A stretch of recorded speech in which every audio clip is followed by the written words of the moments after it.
10월 13일 성경 읽기 시간입니다. 우리 오늘은 마태복음 25장에서 26장, 마태복음 25장에서 26장에 있는 말씀을 읽겠습니다. 25장.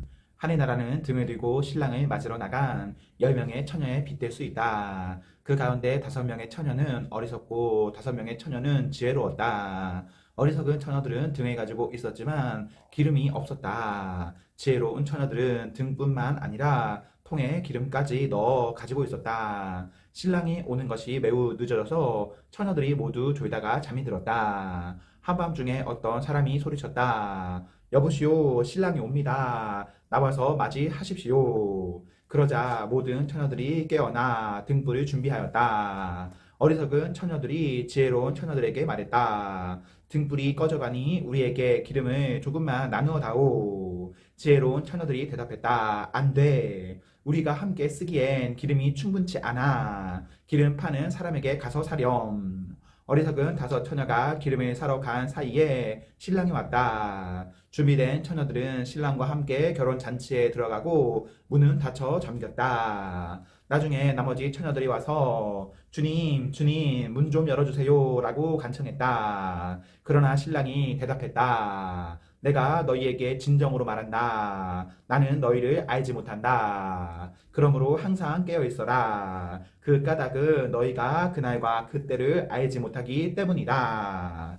하늘나라는 여행을 떠날 때 종들을 불러서 자기 재산을 맡긴 사람과 같다. 주인은 종들의 능력에 따라 어떤 사람은 5달란트를, 어떤 사람에게는 2달란트를, 또 어떤 사람에게는 1달란트를 맡기고 여행을 떠났다. 5달란트를 받은 종은 얼른 가서 그것으로 장사를 하였다. 그래서 5달란트를 더 벌었다. 마찬가지로 2달란트를 받은 종도 2달란트를 더 벌었다. 그러나 1달란트를 받은 종은 나가서 땅을 파고 그곳에 주인의 은돈을 숨겼다. 세월이 오래 지난 뒤에 종들의 주인이 집에 돌아와서 종들과 샘을하였다.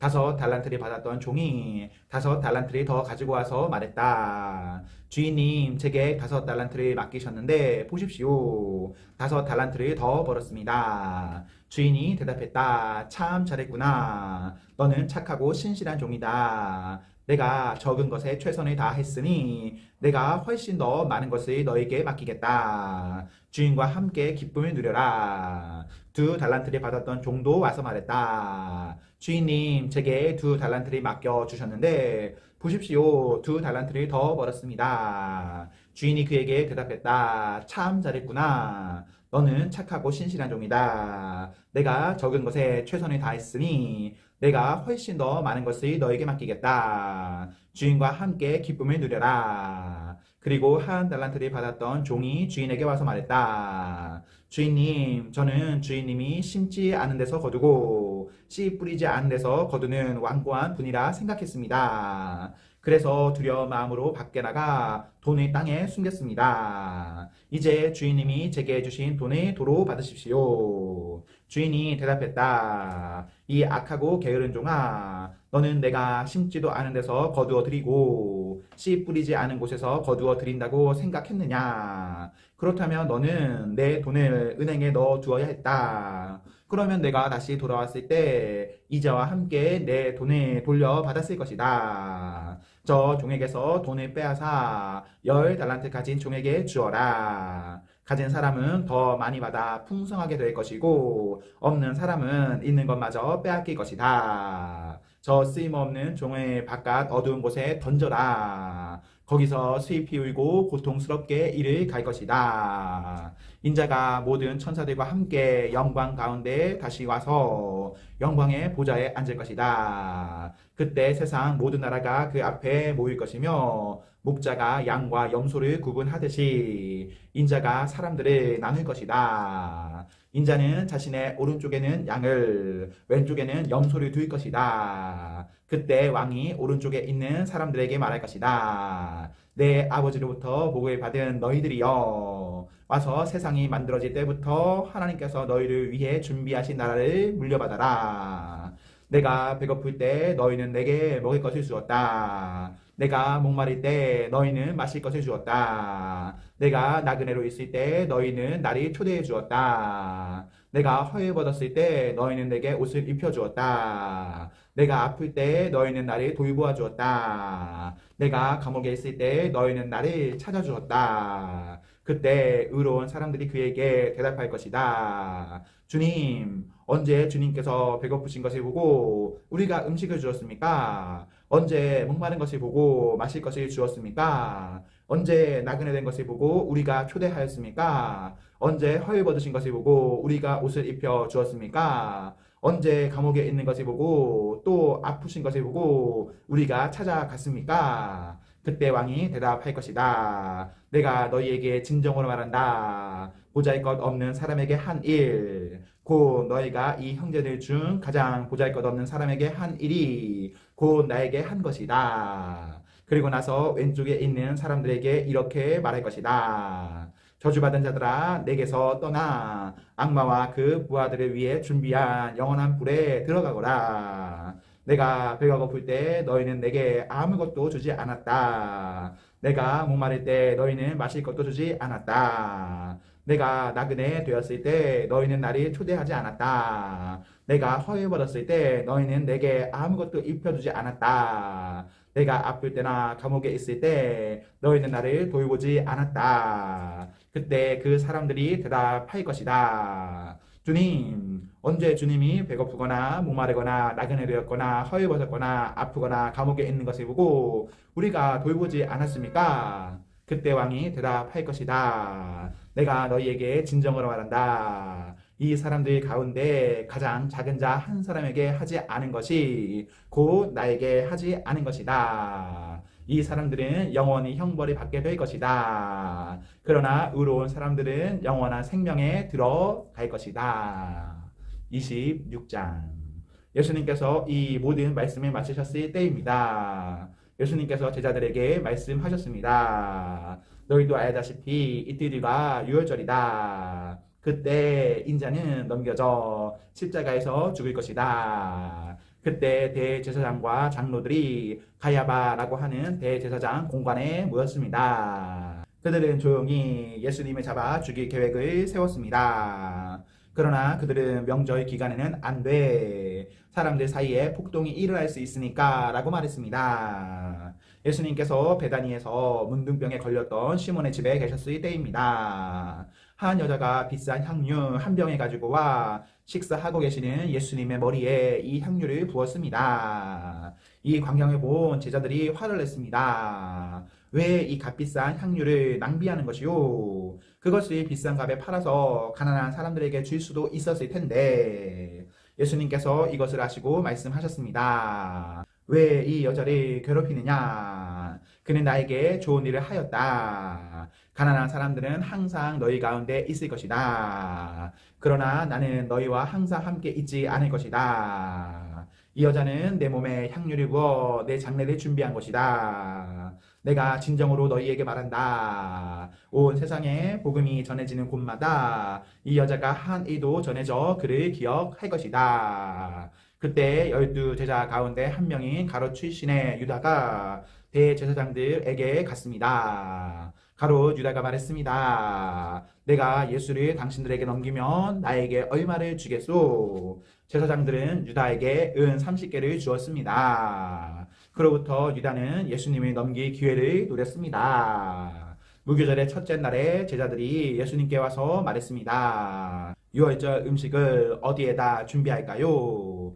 예수님께서 대답하셨습니다. 성 안에 들어가 한 사람에게 이렇게 말하여라. 선생님께서 때가 가까웠으니 당신 집에서 제자들과 함께 유월절을 보내겠다고 말씀하십니다. 제자들이 예수님께서 말씀하신 대로 하여 유월절을 준비하였습니다. 그날 저녁에 예수님께서 12명의 제자들과 함께 음식을 드시기 위해 앉으셨습니다. 모두들 식사를 하고 있을 때 예수님께서 말씀하셨습니다. 내가 너희에게 진정으로 말한다. 너희 중에 하나가 나를 배반할 것이다. 제자들은 매우 슬퍼하며 한 사람씩 예수님께 묻기 시작했습니다. 주님, 제가 그 사람은 아니지요. 예수님께서 대답하셨습니다. 나와 함께 그릇에 손을 넣는 자가 나를 배반할 것이다. 성경에 쓰여진 대로 인자는 떠나갈 것이다. 그러나 인자를 넘겨주는 그 사람에게는 화가 있다.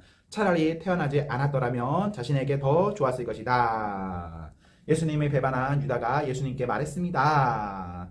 선생님이여, 설마 제가 그 사람입니까? 예수님께서 그에게 내가 말했다 하고 대답하셨습니다. 식사 때에 예수님께서는 빵을 들어 감사 기도를 드리시고 그것을 떼어 제자들에게 주시며 말씀하셨습니다. 받아 먹어라. 이것은 내 몸이다. 또한 예수님께서 잔이 들어 감사드리신 후 그것을 제자들에게 주시며 말씀하셨습니다. 너희 모두 이것을 마셔라. 이것은 죄를 용서하기 위하여 많은 사람들을 위해 붓는 나의 피, 곧 언약의 피이다. 내가 너희에게 말한다. 내가 아버지의 나라에서 너희와 함께 새롭게 마시는 그날까지 지금부터는 포도 열매로 빚은 것을 마시지 않을 것이다. 그들은 찬송을 부르고 올리브 산으로 올라갔습니다. 예수님께서 제자들에게 말씀하셨습니다. 오늘 밤 너희는 모두 나를 버릴 것이다. 성경에 이렇게 쓰여 있다.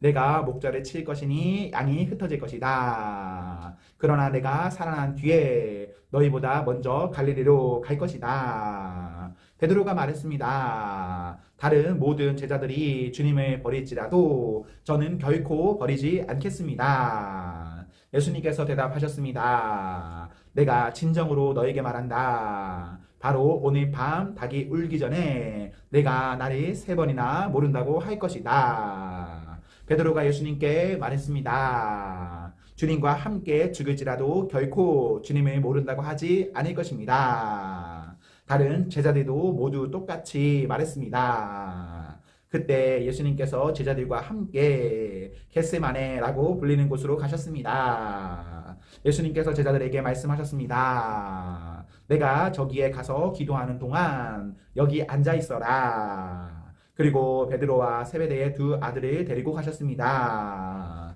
예수님께서는 매우 근심하시며 괴로워하기 시작하셨습니다. 예수님께서는 세 제자에게 말씀하셨습니다. 내 마음이 괴로워 죽을 지경이다. 여기서 머무르며 나와 함께 깨어 있어라. 그리고 나서 약간 떨어진 곳으로 가서 얼굴을 땅에 대고 기도하셨습니다. 나의 아버지, 할 수만 있다면 제게서 이 잔을 지나가게 해주십시오. 그러나 내 뜻대로 하지 마시고 아버지의 뜻대로 하시길 원합니다. 기도하신 후 제자들에게 오셔서 제자들이 자고 있는 것을 보시고 베드로에게 말씀하셨습니다. 너희들은 1시간도 나와 함께 깨어 있을 수 없느냐? 깨어서 너희가 시험에 빠지지 않도록 기도하여라. 영은 원하지만 육체가 약하구나. 예수님께서 다시 가셔서 2번째 기도를 하셨습니다. 나의 아버지여, 이것이 제게서 지나갈 수 없고 제가 마셔야만 한다면 아버지의 뜻대로 되기를 기도합니다. 그리고 나서 다시 제자들에게 가셔서 제자들이 자고 있는 것을 보셨습니다. 그들은 너무 졸렸던 것입니다. 그래서 예수님께서는 제자들을 놔두고 다시 3번째로 기도하셨습니다. 예수님께서는 같은 기도를 한 번 더 하셨습니다. 그 다음에 예수님께서 제자들에게 돌아오셔서 말씀하셨습니다. 아직도 자고 있고 쉬고 있느냐? 보아라, 때가 가까이 왔다. 인자가 죄인들의 손에 넘겨진다. 일어나라, 가자. 나를 배반한 사람이 가까이 오고 있다. 예수님께서 말씀하시는 동안 12제자 가운데 하나인 유다가 왔습니다. 대제사장과 백성들의 장로들이 보낸 많은 사람들이 칼과 몽둥이를 들고 유다와 함께 왔습니다. 예수님을 배반한 유다가 이들에게 내가 입 맞추는 사람이 바로 그 사람입니다. 그를 잡으시오 라며 신호를 정해 주었습니다. 곧바로 유다는 예수님께 가서 말했습니다. 선생님, 안녕하십니까? 그러면서 입을 맞추었습니다. 예수님께서 친구여 무엇하러 여기에 왔느냐 하고 묻자 사람들이 와서 예수님을 붙잡았습니다. 그러자 예수님과 함께 있던 제자 중 한 사람이 칼을 뽑았습니다. 그리고 대제사장의 종에게 칼을 휘둘러 그 종의 귀를 잘랐습니다. 예수님께서 그에게 말씀하셨습니다. 칼을 도로 제 자리에 꽂아라. 칼을 쓰는 사람은 칼로 죽을 것이다. 너는 내가 내 아버지께 말씀드리면 즉시 12군단도 넘는 천사들을 보내주실 것을 생각하지 못하느냐. 그러나 만일 그렇게 하면 이 일이 반드시 일어난다고 한 성경 말씀이 어떻게 이루어지겠느냐. 그리고 나서 예수님께서 사람들에게 말씀하셨습니다. 너희는 마치 강도를 잡을 것처럼 칼과 몽둥이를 가지고 왔구나. 내가 성전에 앉아 매일 가르쳤지만 너희는 나를 잡지 않았다. 이 모든 것은 예언자의 글을 이루기 위해 일어난 것이다. 그때 모든 제자들이 예수님을 버리고 도망갔습니다. 예수님을 잡은 사람들이 예수님을 대제사장 가야바에게로 끌고 왔습니다. 거기에는 율법 학자들과 장로들이 모여 있었습니다. 베드로가 예수님과 멀찍이 떨어져 따라가 대제사장의 공관 마당에 들어갔습니다. 그리고 결과를 보려고 경비원들 틈에 끼어 함께 앉았습니다. 대제사장들과 전체 의원들이 예수님을 죽이기 위해 예수님을 고소할 증거를 찾으려고 하였습니다. 많은 거짓 증인들이 나왔으나 아무 증거도 얻지 못하던 중 마침내 두 사람이 나왔습니다. 이들은 이 사람이 나는 하나님의 성전을 헐고 그것을 3일 만에 다시 세울 수 있다 라고 말했습니다. 라고 증언했습니다. 대제사장이 일어서서 예수님께 물었습니다. 당신은 아무 대답도 하지 않겠소? 이 사람들이 당신에게 불리한 증언을 하는 것에 대한 당신의 답변은 무엇이요? 그러나 예수님께서는 아무것도 말씀하시지 않았습니다. 다시 대제사장이 예수님께 물었습니다. 내가 살아계신 하나님께 맹세하고 당신에게 명령하니 우리에게 말하시오. 당신이 하나님의 아들 그리스도요. 예수님께서 대답하셨습니다. 내가 말했다. 그러나 내가 너희에게 말한다. 이제 이후로 인자가 전능하신 자의 오른쪽에 앉아 있는 것과 하늘 구름에 타고 오는 것을 볼 것이다. 그러자 대제사장이 자기 옷을 찢으며 말했습니다. 이 사람이 하나님을 모독했다. 더 이상 증인이 필요 없다. 여러분 모두가 이 사람이 하나님을 모독하는 것을 들었다. 어떻게 생각하는가? 사람들이 대답했습니다. 죽어 마땅합니다. 그리고 사람들은 예수님의 얼굴에 침을 뱉고 주먹으로 치고 손바닥으로 때리며 그리스도야 누가 너를 때렸는지 맞춰보아라 하고 말했습니다. 베드로가 대제사장 공관 마당의 바깥쪽에 앉아 있었습니다. 그때 어떤 여자 하인이 와서 말했습니다. 당신도 갈릴리 사람 예수와 함께 있었지요. 그러자 베드로는 당신이 무슨 말을 하는지 모르겠소 라며 모든 사람들 앞에서 그렇지 않다고 말했습니다. 베드로가 대문 있는 데로 나가자 다른 여자 하인이 거기 있던 사람들에게 말했습니다. 이 사람은 나사렛 예수와 함께 있던 사람이에요. 또다시 베드로는 나는 그 사람을 모릅니다 라고 맹세하며 그렇지 않다고 말했습니다. 잠시 후 서 있던 어떤 사람들이 베드로에게 가서 말했습니다. 분명히 너는 그들과 한패다. 내 말실이 보니 틀림없다. 그러자 베드로는 저주를 하며 맹세했습니다. 나는 저 사람을 모릅니다. 그러자 바로 닭이 울었습니다. 베드로는 지난번 예수님께서 자기에게 하신 말씀이 기억났습니다. 닭이 울기 전에 너는 나를 3번이나 모른다고 할 것이다. 베드로는 밖으로 나가 몹시 울었습니다. 아멘, 아멘. 네, 우리 오늘 말씀을 모두 읽었습니다. 우리 오늘 하루도 하나님과 사나 앞에서 행복하십시오. 성령 충만하십시오. 안녕.